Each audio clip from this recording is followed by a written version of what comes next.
청취자 여러분 안녕하십니까? 종교의 자유를 말하다 시간 진행의 예린입니다. 오늘 우리는 종교를 정치적으로 이용하면서 실제적으로 탄압하는 이른바 병행 정책을 실시하고 있는 북한 당국의 시기별 종교 정책 변화에 대해 알아보도록 하겠습니다. 오늘의 주제는 북한에서의 종교단체 이용기라고 할 수 있는 1972년부터 1987년까지의 종교를 이용한 북한의 선전수법에 대해 파헤쳐 보도록 하겠습니다.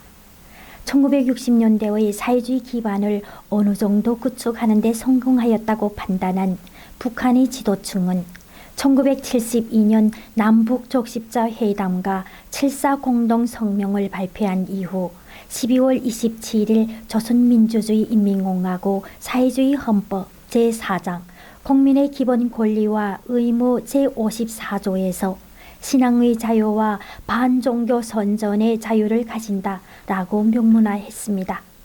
반종교 선전이 종종과는 달리 행정적 제재를 동반하는 빈도가 크게 줄어든 반면 계몽과 설득의 방식이 선호되었기 때문에 반종교 선전은 주로 영화, 연극 등을 통해 이루어졌습니다.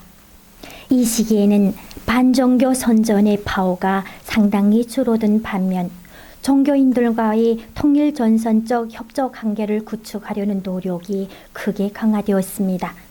이러한 정책의 전환은 한국의 유신 체제로 인해 1970년대에는 창구로 종교단체들을 적극적으로 활용하려고 했던 것에 기인하였습니다.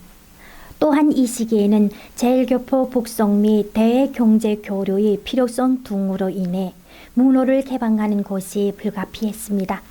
이러한 대내외적인 상황의 변화를 활용하기 위해 북한 당국은 조선기독교연맹 중앙위원회, 조선불교도 연맹중앙위원회와 조선천도교 중앙위원회 등 3개의 종교단체를 다시 조직하였습니다.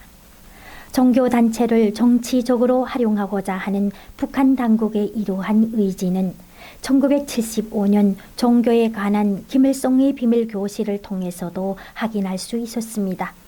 북한 당국은 1970년대의 경험과 관계를 통해서 1980년대부터는 남북 종교 교류에 적극적으로 나서게 되었습니다. 북한에서 종교 활동이라고 할 수 있는 징후를 보이기 시작한 것은 1980년대로서 그 계기는 해교포 종교인들의 빈번한 방북의 영광이 있었습니다. 북한 당국은 이 시기에 교포 종교인들을 적극적으로 초청하여 종교인 회담을 갖는 동시에 해외에서 남한을 반대하는 종교인 집회를 갖는 등 통일전선 전략에 치중하였습니다. 이러한 맥락에서 북한 당국은 조선천주교인협회, 조선종교인협의회 등 종교단체를 신설하였고 사찰을 복원하였고 법회를 개최하였으며 성당교회의 건립과 예배와 같은 행위들을 적극적으로 시행하였습니다.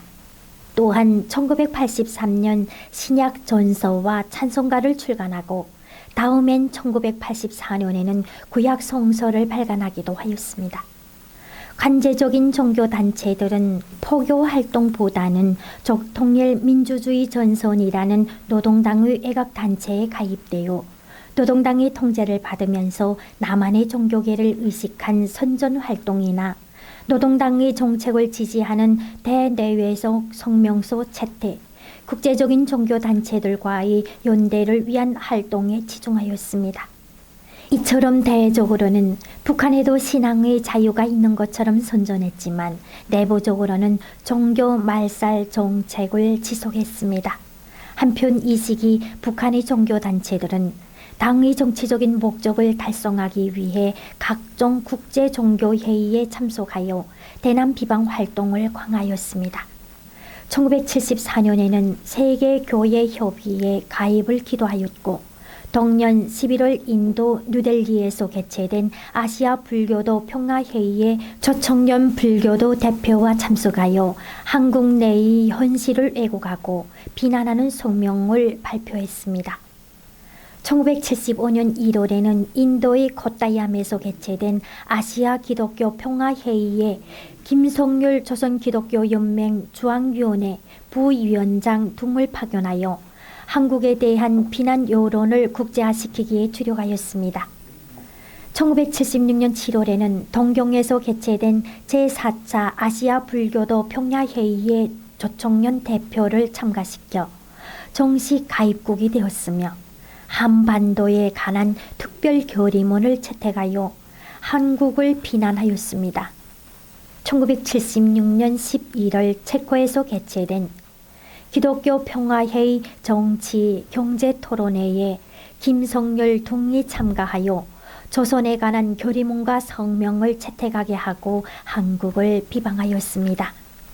1981년 11월에는 오스트리아 빈에서 개최된 해외 반환 단체인 조국통일해외 기독자회의를 앞세워 고려연방제 통일 방안을 지지하는 공동성명을 발표하기도 하였습니다.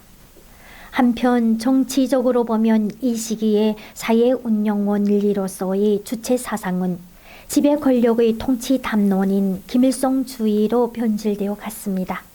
이는 나중에 혁명적 수령관 김일성주의로서의 주체사상, 후계자론, 사회정치적 생명체론 등 새로운 지도 이론과 사회운영 원리가 채택되었습니다. 이 시기 북한 사회는 기계적 집단주의와 개인 숭배의 특성을 갖게 되는데 이러한 변화에 김정일의 등장이 커다란 촉진 변수로 작용하였습니다. 김정일은 개인 숭배의 제도화와 율사상 체계의 확립, 주체사상의 김일성주의로의 보편화, 시도, 혁명적 수령관의 확립, 후계자론과 사회정치적 생명체론 등을 성공적으로 정착시켰습니다. 이러한 김정일의 적극적인 역할을 통해 북한은 단일 지도 체계로부터 율사상 체계와 수령제로 전환되어 갔고 수령의 절대화, 유일화, 신격화가 격력하게 되었습니다. 이러한 북한의 정치적, 사회적 상황 하에서 종교의 자유는 발붙일 공간을 발견할 수 없었습니다.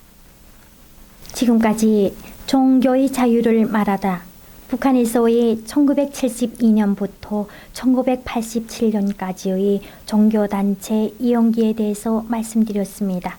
감사합니다.